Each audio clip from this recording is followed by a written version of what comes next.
Ultimately কাজটা হলো না। কিন্তু করোনার সময় যে অর্গানাইজেশনে আমি জয়েন করছি সেই অর্গানাইজেশন কিন্তু দাঁড়ায় গেছে। অদ্ভুত ব্যাপার, আপনারা একটু খোঁজ নিলে পাবেন। এডিবিএল বলে একটা অর্গানাইজেশন আছে, ওই অর্গানাইজেশনে আমি যেদিন জয়েন করেছি তার 26তম দিনের দিন করোনা মানে লকডাউন হয়েছে। তো আমি অফিস বন্ধ হয়ে গেছে, আমার ক্যারিয়ার কী হবে বুঝতে পারতেছি না।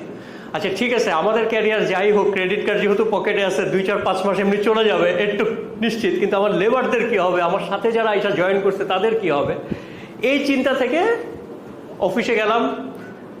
ম্যানেজিং ডিরেক্টরের সাথে দেখা করার চেষ্টা করলাম। উনি আমারে বলতেছে, তুমি কি পাগল হয়েছো, করোনার মধ্যে কেউ বের হয় না, তুমি অফিস আসছো কেন? আচ্ছা ঠিক আছে, এমন করতে করতে 1 দিন 2 দিন 3 দিন, রমজান মাস পরপরই কিন্তু রমজান শুরু হয়ে গেল। রমজান মাসে যেয়ে স্যারকে খুঁজে পাইলাম যে স্যার আপনি অফিস খুলেন, আমরা কাজ করব। তখন উনি হাসতেছে যে মানুষ ঘর থেকে বের হয় না, তুমি প্রপার্টি বেচবা, হাজদামি কথা বলতেছো, তোমার কি টাকা নিয়ে টেনশন, তোমার বেতন তুমি পেয়ে যাবা।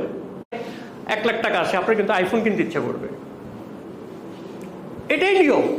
হঠাৎ করে যখন টাকাটা আসে না, ওই টাকাটা কি যে করবো কিছু ভালো লাগে না। তো নতুন যারা পড়ালোক হচ্ছে ওরা কিছু না কিছু কিনবে, হয় প্রপার্টি কিনবে, হয়তো গাড়ি কিনবে, মানে ওগুলো প্রপার্টি, হয় গাড়ি কিনবে, হয়তো গোল্ড কিনবে, একটা কিছু কিনবে। সো আমি যদি এই সময়টাতে ব্যাপক বুস্টিং করি, মানে নিজেদেরকে অ্যাওয়ারনেস তৈরি করতে পারি, তাহলে নতুন কাস্টমার পাওয়া সম্ভব। শুরু করলাম, উনি আমার কথা দিলেন, বোনাসটা ধরায় দিলেন, দিয়ে বললো যে রমজানের পরে এটা নিয়ে কথা বলবো। ঈদের দিন ওনার সাথে দেখা করতে গেছে যে স্যার আমি কিন্তু রেডি, আপনি শুধু বলেন অফিস খুলি। অফিস খুললাম। ওই করোনার মধ্যে ওই কোম্পানির সর্বোচ্চ প্রফিট এখন পর্যন্ত সেটা হয়নি। কারণ মজার ব্যাপার হচ্ছে করোনার সময় আসলে কেউ বের হয় নাই, এটা যেমন সত্য।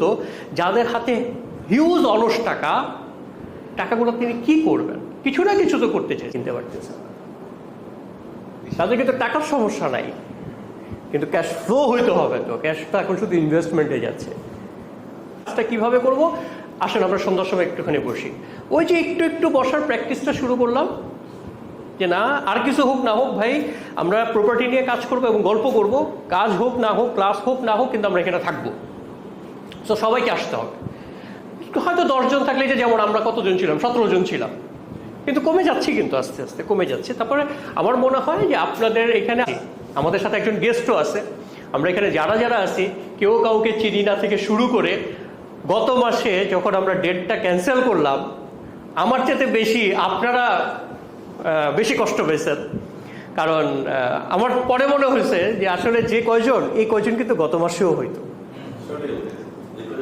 ঠিক আছে, মানে আমরা যাদেরকে চিন্তা করে আছি ঠিক আছে, কিন্তু পার্থক্যটা কোথায়? গত মাসে যদি করে ফেলতাম তাহলে কি হতো, গত মাসে আমরা কথাটা শুনতেছি না। কারণ আসলে মানে বাংলাদেশে মানুষের অভাব নাই, কিন্তু টিম গুছানো খুব কঠিন। ঠিক আছে, আমার মাত্র 2 মাসে 3-4 জন অলরেডি রোটেশন হয়ে